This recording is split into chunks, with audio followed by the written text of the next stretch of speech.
I'm going to tell you about the future, not because I get visions get you psychiatric referral, but because the future is here. It's just not evenly distributed.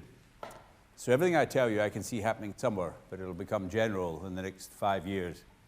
But it's helpful to look at the past, and we've had 2 revolutions in healthcare, and you Londoners will all recognize on the left-hand side is the first healthcare revolution is? Yeah, Soho, that's Soho. The X in the middle is the Broad Street pump. Now, John Snow didn't know anything about bacteria. They weren't even discovered for 30 years after he started. And on the right-hand side, we've seen this fantastic revolution of my 50 years at medical school and healthcare. Astonishing. 8-year reduction in 8-year increase in life expectancy between 1990 and 2013. Still an 8-year difference between the wealthiest and the poorest, but terrific progress. So, been fantastic. But, at the end of this progress, we see in every society on Earth 3 big problems. The first is unwanted variation. And unwanted variation is variation that cannot be explained by variation in need or patient preferences. And here's just a couple. I don't know if you've seen our NHS atlases. They were published primarily to disturb the medical profession, who all thought they were doing evidence-based medicine and guideline-based medicine. And huge variation. This here is the proportion of people dying at home, which varies from about 75% to 40%. And you see this in every country. Independent of tax or insurance-based system, doesn't matter. Unwanted variation. And this shows 2 other problems. The first is overuse. And overuse always causes waste, but it sometimes causes harm. Now this is the most important picture in healthcare, drawn by Avedis Donabedi in 1980. You see, the problem with healthcare is as you put more money into healthcare, the benefits increase and then they flatten off. So 1 artificial kidney per million population, 10 artificial kidneys, 2030. Once in a lifetime cervical smear, 10-year interval, 5-year interval, 3-year interval. The trouble with healthcare is that as you put more money in, then the harm increases. This is not to do with quality. Quality changes the relationship, makes the gap a bit wider, but this is inevitable. All healthcare does harm. And there comes a point of optimality. So if I'm out in Bedford Town Hall or Huddersfield Town Hall, I'm asking the public and the clinicians, well, for what sort of conditions have we gone beyond the point of optimality? And just turn to your neighbour for a minute. Where have we gone beyond the point of optimality? We're just doing too much. It just doesn't make sense, really. Okay, 1 minute with your neighbour to identify overuse in healthcare.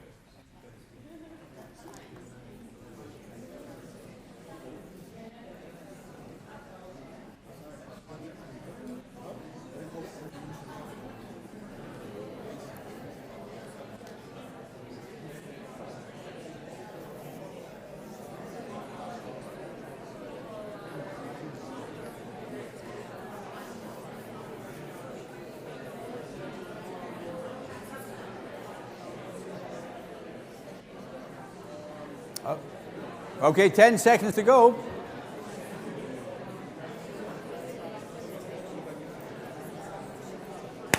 Okay, time to stop talking. Time to stop talking. Must stop talking now. Must stop talking now. Okay, what did you guys identify? MRIs. MRI, yes. Imaging's been up 10% a year. Wonderful thing, imaging, but the last 10%, what was the value of the last 10%? Yes? Antibiotics, that's an easy one, really, but we have to mention it. Yeah. Yes? Oh. Might have known Derek would have gone these. Yes, what did you guys mean? We spoke about A&E overuse. Yes, A&E overuse, yes. We said heart versus respiratory. Heart gets lots more. Yes, yep, very good point. Yeah, we'll come back to that, yep. Yes. Yes. Sorry? Yes, referral to secondary care. Yep. Free at the point of care. That sort of shifts it, but we'll come back to that in terms of the value for that. What other things come up? Yeah. We talked about end-of-life care. Good. If that's the patient's Yeah. preference. Yeah. My grandfather, at the end of his life, he had to work quite hard to convince the doctors that he did not want further treatment. Yeah. You see, again, when you're doing this in Bedford Down East, this is not about the money. You know, people die. People in their 80s dying in intensive care. It's not about the money, and some people do go to intensive care. Chemotherapy in the last week of life. These are the other examples of things that. So overuse of healthcare. And then the other problem that variation shows is underuse. So if we managed atrial fibrillation as well as they did in Bradford, there'd be 5,000 fewer strokes and 10% less dementia. And then this bottom, this may be complicated by inequity, where some social groups get less. So this is a study from Oxford showing that people get hip and knee replacement only about a third of the time in poor populations as wealthy populations. So overuse and underuse revealed by unwanted variation. And this is a new, very, very technical term I've introduced called triple whammy healthcare. Overuse, underuse, and variation, knee arthroscopy. 50-fold variation in knee arthroscopy. Okay, so what are we going to do? We've got 20% increase in need and demand coming up. And there's 4 things we've done that have been pretty good. They've been good. Prevention, evidence-based decision-making, improve outcome by quality improvement, and reduce cost. But these are necessary but not sufficient. So we need to move on now to value. And I actually published a blog in the BMJ called Bye Bye Quality, Hello Value, based on a song by the Everly Brothers, Bye Bye Love, Hello Loneliness. Most of you will never have heard of the Everly Brothers, but they're fantastic. They were from small town Texas. Bye Bye Love, Hello Loneliness. Bye Bye Quality, Hello Value. Now, you've got Q, the Q word there. And so Q, we have to keep doing these things, but we have to increase value. So what do we mean? When I say value is the most important word, turn to your neighbor. What am I meaning by the word value in healthcare? Okay, a minute to work with your neighbor.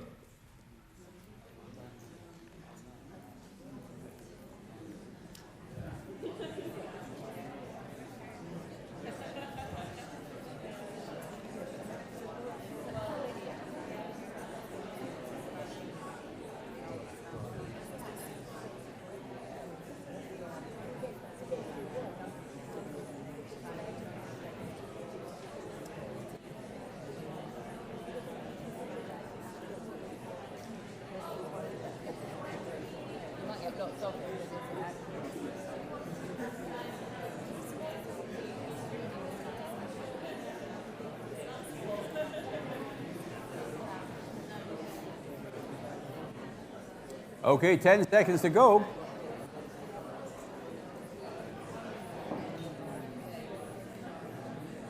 Remind me I've left that here, would you? I'll take it with me. That's just it. Okay, time to stop talking. Time to stop talking. And in the interest of equity, I'll start at the back of the room because you didn't get as much of a chance. So what did you guys make of the term equity? Sorry, of value. What do you guys make of the term value? Diagnosing people with diabetes, for example. Okay. And ensuring that they get good quality care. Yes, but it's not quite quality. We'll come back to that. Yep, this table here. We were thinking of it more kind of in a nebulous way. So when you're thinking about value, it's what you get out, dependent on what you put in. Whereas Good. Quality, you can judge them independently in terms of Yep. the quality of what you put in and the quality Good, of what yes. You see, all get those out. knee arthroscopy were high quality. They were all efficient, all day case. But what was the value? That is the issue. Yes, okay, this table here. Yeah, value for who? What do you mean by that? Well, when you're measuring things, I mean, does it actually provide any value for the person that's receiving the treatment? Good. Value is subjective. Quality is objective. The number of hips that need replaced within 6 months, that's objective. But value to the hospital manager is different for the value to commissioner. Okay, others? You're doing quite well, quite well. I would like to put early intervention. Yes? On your slide there as well. Yes?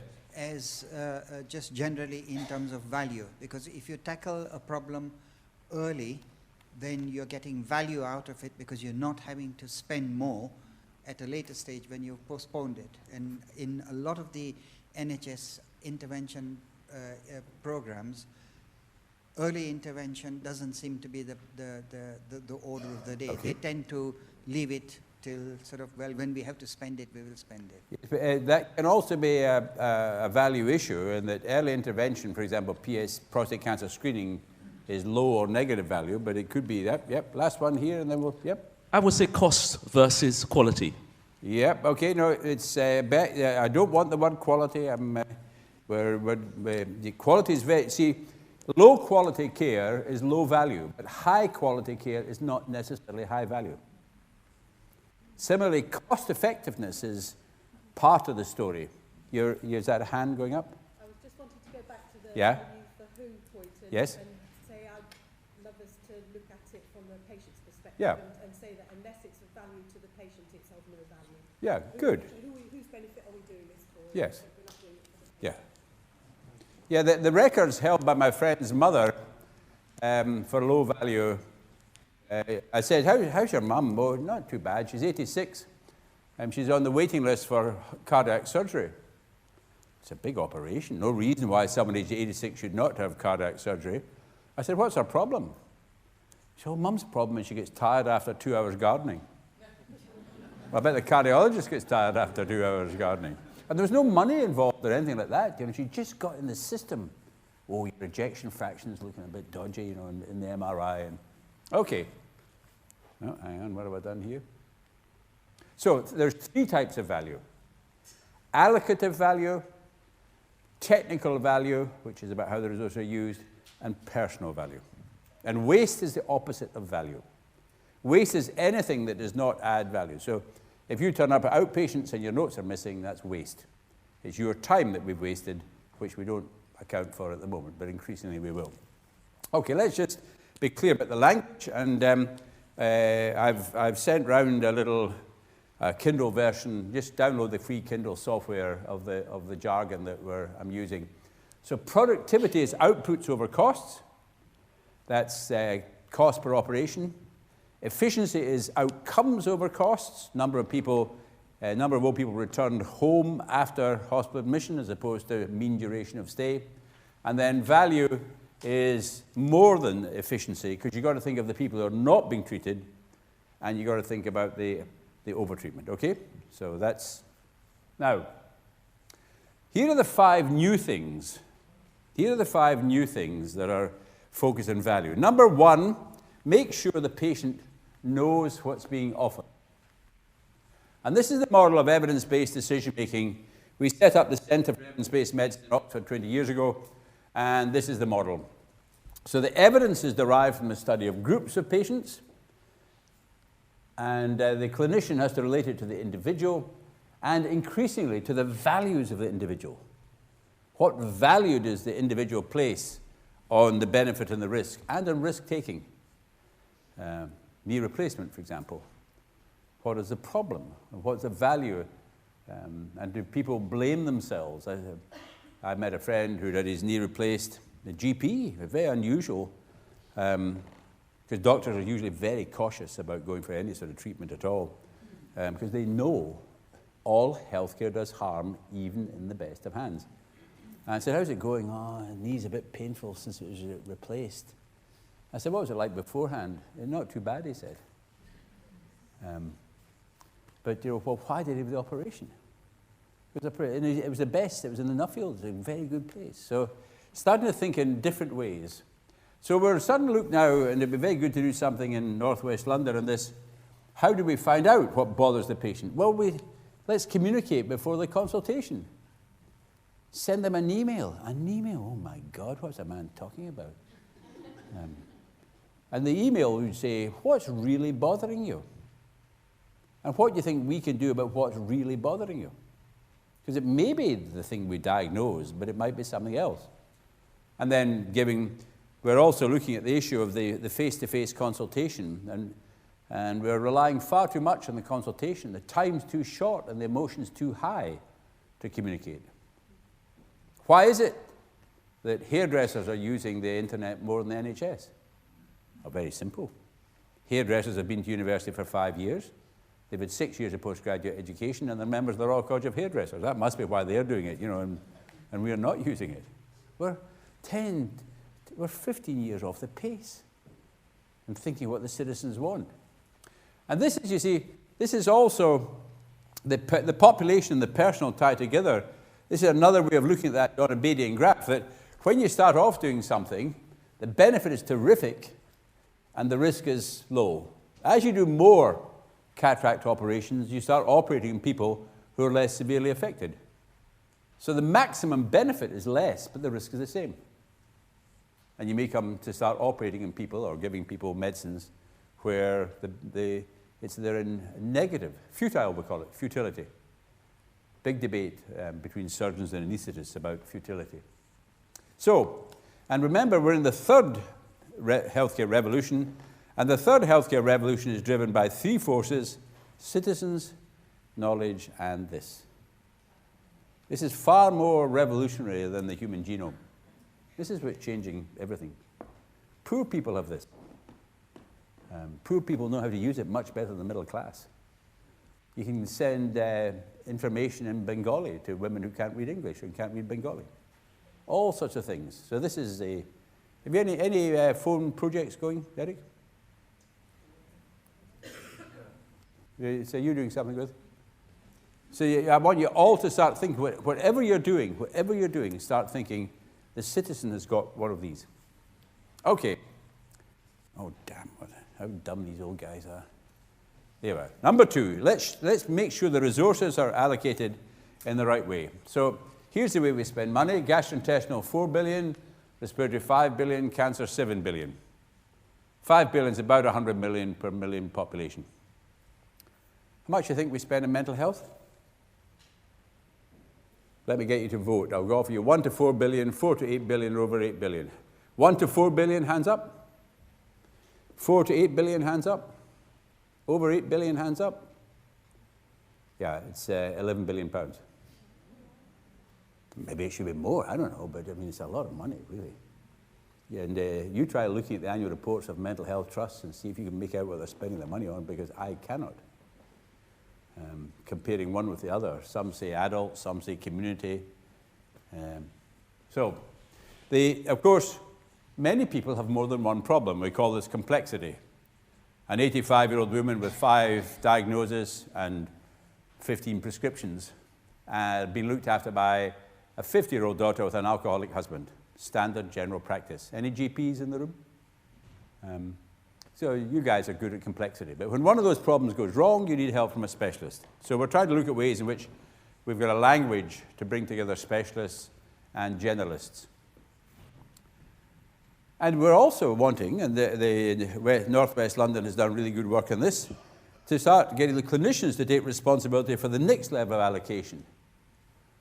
Because what happens when you go about the country, you see that if you go to Devon, there's a really good glaucoma service. And then if you go to Somerset, there's a really good macular degeneration service. Because in one part of the country, some guy's been really keen on glaucoma, and you go next door and then someone's been really keen on macular degeneration. But surely we should be thinking about how we're allocating the resources between retinopathy, cataract, glaucoma, and AMD. That's the next level of allocation. Okay, number 3. Let's make sure the people most in need are seeing the service. Now, this works all right for broken legs. If I break my leg out there, I'll get to the right place. But most healthcare is much more complex than broken legs. So are the people attending the headache clinic the people who would benefit most? And the answer is not it's just not thought of. Almost always this is the picture. And the way we're thinking about dealing with this is to get people, the specialists, to take responsibility for a population. And to say, well, it's not just the patients that turn up to your headache clinic. I'd like you to have a map on the wall and be thinking, how many people are there with headache? It's very unusual. Say to people, I was in Derbyshire, and I said, how many people are there in Derbyshire with type 2 diabetes? Silence in the room. I said, what's your deficit? £16 million. All the clinicians knew the deficit. They didn't know how many people there were. They couldn't even guess. Is it 1,000, 10,000? I don't know. But surely you guys should know. Oh, we're very busy seeing people. Yeah, but there's a 5-fold variation in GP referral. Number 4, let's innovate. Now, innovation, we've resisted innovation quite a lot because it costs money, but we're adopting a new, I've developed something called the Right Care program. It's mostly the commissioners are doing it, but we're now getting all the providers. So part of Right Care is innovating quickly. But when we innovate, then how are we going to pay for it? So the model we're using is to say, supposing this chap here's got something really good, ultrasound assessment of heart failure or something, and I say, oh, that's a really good idea. Now, how are you going to find money to fund that? You know, what's of lower value for people with heart failure? And I call it hitting them with a carrot, you see. So he wants to do it, so he's got to find the money. And if there's not money in heart failure, what about all that ablation? I've heard there's ablation of atrial fibrillation. It's something. So you're spending 130 million pounds, and well, northwest London, you're spending on cardiovascular disease, I would guess, £250 million a year. So why don't you go away and, you know, I'll help you. The Director of Finance, we'll move the money around, but you guys know. He's created tears running down his cheeks, I can tell you. And also, we've got a thing called the ideal method. So if it's something for which there is no evidence, like a new operation, let's start registering the patients from the first one seen. Number 5, and this again is good work Derek's led. Within each health problem, have we got the balance right? And this was the IMPRESS project in London, where they looked at all the spend, and this is 3 different budgets, and decided, well, let's move the money from triple drug therapy to smoking cessation and rehabilitation. And that was a very, very important piece of action research done that was to do with value.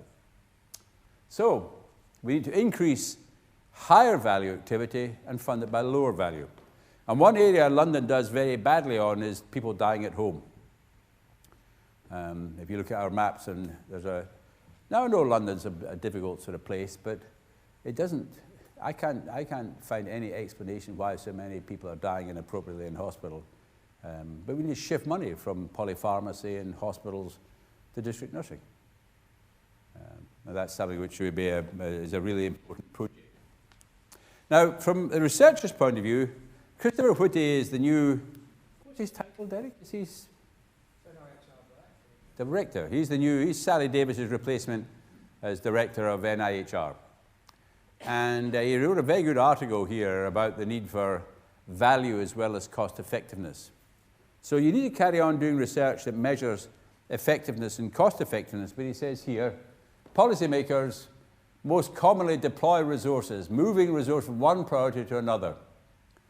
And then he says at the bottom, good policymakers will also be asking the question, what is the opportunity cost of this new initiative?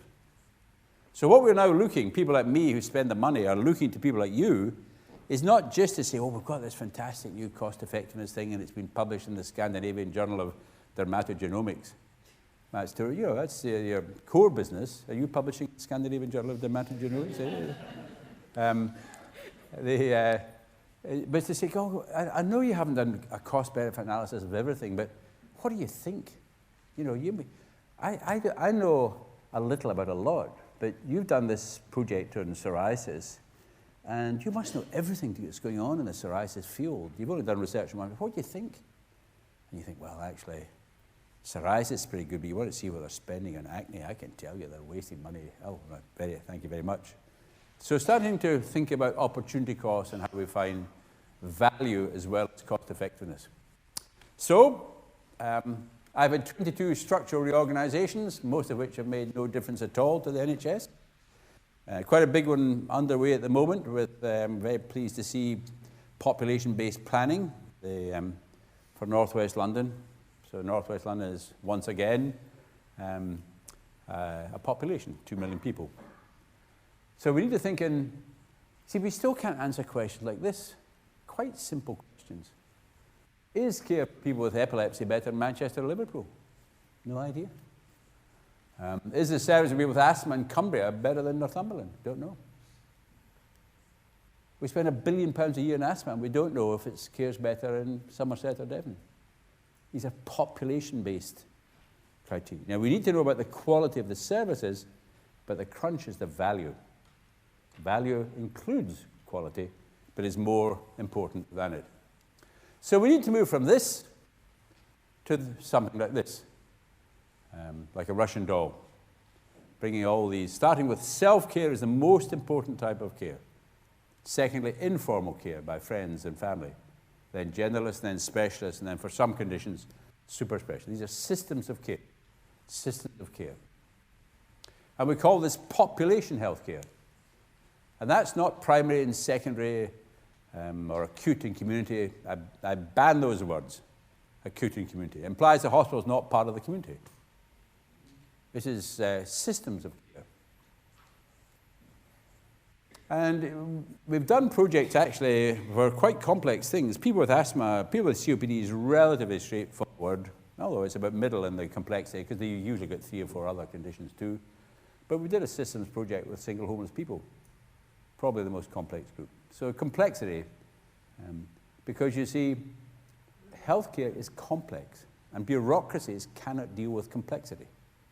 We need complex adaptive systems. Like an ant colony. Ants are wonderful. The soldier ants don't criticize the worker ants or try to make money. They all work together for the good of the colony. They're the most successful species. When we've gone, the ants will still be here because they're prepared to sacrifice their life for the colony.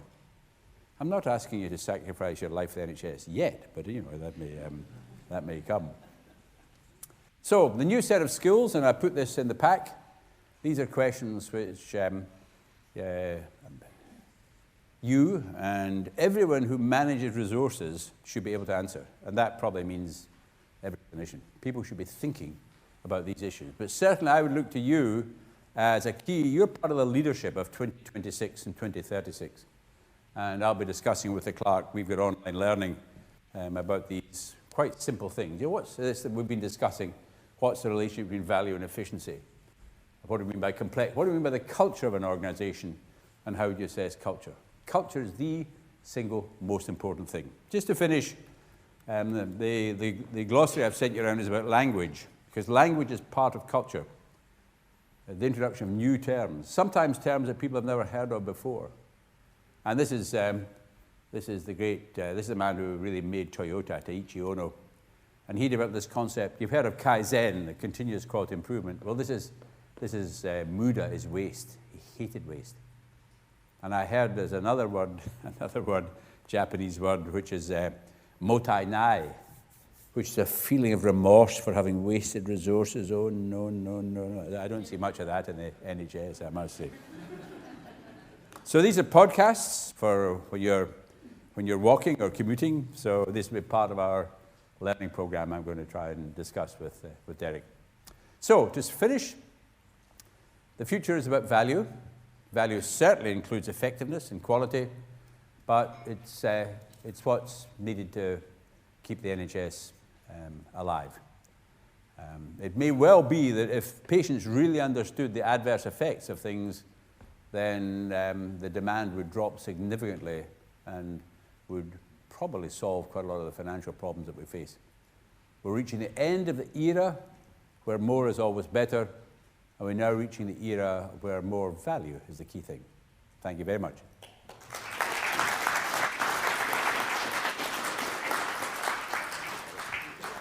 Yeah, I'll tell you. If we've got hands up, that's good. Okay, we've got time for 1 or 2 questions, so fire away.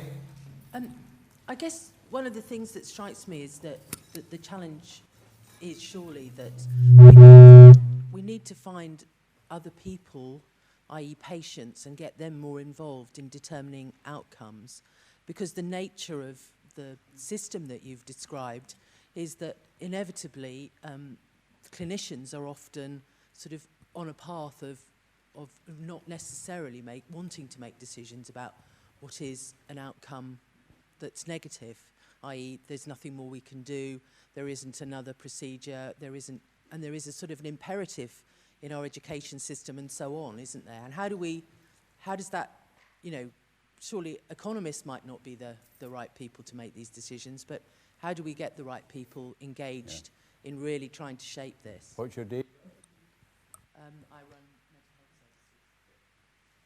Yeah, I think it's a very simple example. 2 randomized trials, one of respiratory disease and one of cancer, where people with very, very advanced disease were randomly allocated to either more treatment or palliative care. The ones who were allocated to palliative care, we use a lot less resources, and they lived longer. People are still puzzled by that, but so starting to think we have to go for what the patient thinks is important, and that may be quite different from what we think with the diagnosis. And of course, you're in a very, very complex field of mental health. But again, the same thing. What actually is the problem that's bothering you most, and what do you think we can do about that problem? But how do we get patients involved? Sorry. Yep. There aren't the mechanisms, it seems to me, to really get people involved in making those decisions. Well, my own view is we need to write to everybody before they come for a consultation. And people say, oh, they won't fill out the form. Well, if they won't fill out the form, then what's about them come to consultation anyway? So we have to treat patients like intelligent adults, in my view. And there are some good examples from mental health there. Yeah. I just wanted to respond to that actually about how can we involve patients. I leave that theme within our CLAHRC. Mm-hmm. And I don't think there's a lack of mechanism. I think there's a fear, an unspoken or spoken fear about actually asking a question and getting an answer. And I think that's what's behind some of this, is that people are frightened to ask the question and shift the power slightly in order to get an answer that might actually be more illuminative. Yeah, shift the power, she said. Shift the power. Remember, legally, the patient is the principal and the clinician is the agent. Like if you buy a house, you are the principal and the surveyor is the agent. But we've it's partly when we stopped paying people in 1948, I think there was quite a shift that patients stopped paying doctors. I'm not saying that it's right, but it did change the relation. Oh, well, I'm a doctor, I'm going to give you some of my time, and you should be grateful for it. Still operates. Yep. Yes. Just a sort of random thought is that if we're talking about involving patients, one of the ways that patients are trying to come into the services is through a complaints or a PALS pathway. Yes. Couldn't at that point be a opportunity for them to suggest a potential solution to their problem at that point? Because rather than just saying, I'm complaining and it goes nowhere. Thank you.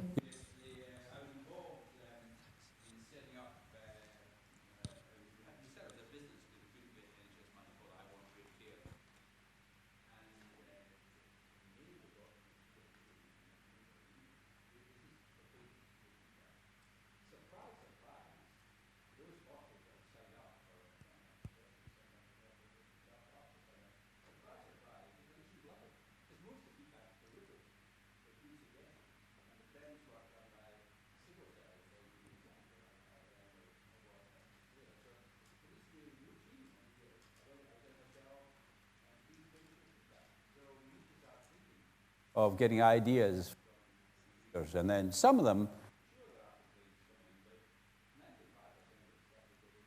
and the docs and the nurses love it. So, positive feedback.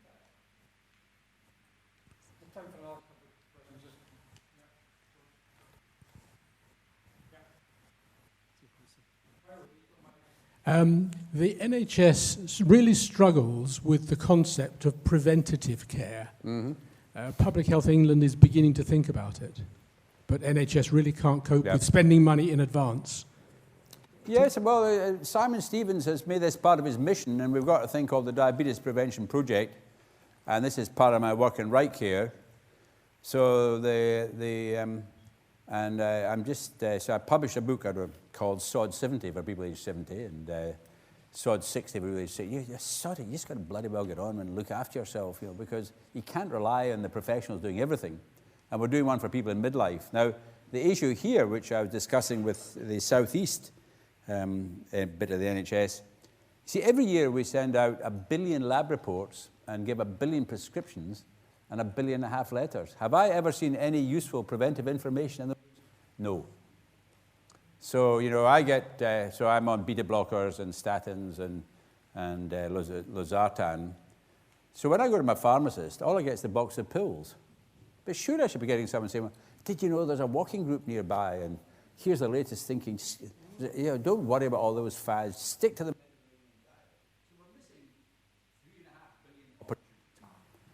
But I'm not going to let that go on. You see, the other thing is that prevention is at least as important for people who have conditions already as for people who don't.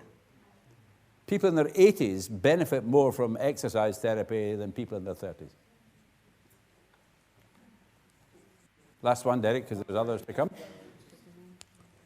Oh, this is the Scandinavian Journal of Dermatogenomics, is it? Yes. Yeah. What's your day job? My day job is a project manager around projects with CLAHRC. Yeah. So maybe I'm being risky, especially after the comments as being the Scandinavian lady. I want to challenge you further on the questions around quality and value. Because for me, quality can be associated with value for patients. Yes. I understand when you say about not being valuable for a manager or cost-effective project. However, I see quality as a bigger part of the value that you were addressing. So I just wanted to... Yes, the quality is part of value, but high-quality care is not necessarily of value, not only the population, but the individuals. And the sort of issue, as this lady was speaking about her grandfather, that what we see, and I'm sure Derek's seen this in his general medical work, you know, someone comes in, a person aged 80 plus with a leaking aneurysm, and the aneurysm has been leaking for 8 hours, and the surgeon says, oh, well, yes, I can operate on this, and the anaesthetist says, well, I don't know, really, finish up in the intensive care, and then they'll almost certainly die in 10 days. Never mind, the operation was a success. And so I think a lot of this is actually, and I'd encourage you to think about this last year of life issue, that one of the things that I'm promoting very much for people aged 50 is advanced care planning. And, you know, it's very difficult. The young docs who are on the door, they don't know what you know. But I tell you, if I've got a leaking aneurysm and it's been on the go a few times and it's gone up beyond the renal arteries, I don't want an operation. Not in the best place in the world, I don't want an operation. But we've got to write that down. So this is, again, back to the patients. And to finish, the really interesting thing is the patients are up for it. It's the clinicians. We sometimes talk about patients being institutionalized. It's the professionals who are institutionalized. The patients are not institutionalized. Some are. But all professionals are institutionalized. Now, you'd be lucky, you people, that you're involved with the CLAHRC, because we've taken you out of the day job and bounce your brains about a bit. So you are the leadership of 2026 and 2036. And what you're learning here about critical thinking and openness, it looks to be quite a few patients in the room. Is it, hands up, patients, and yeah, great, terrific. So best wishes to the Northwest CLAHRC.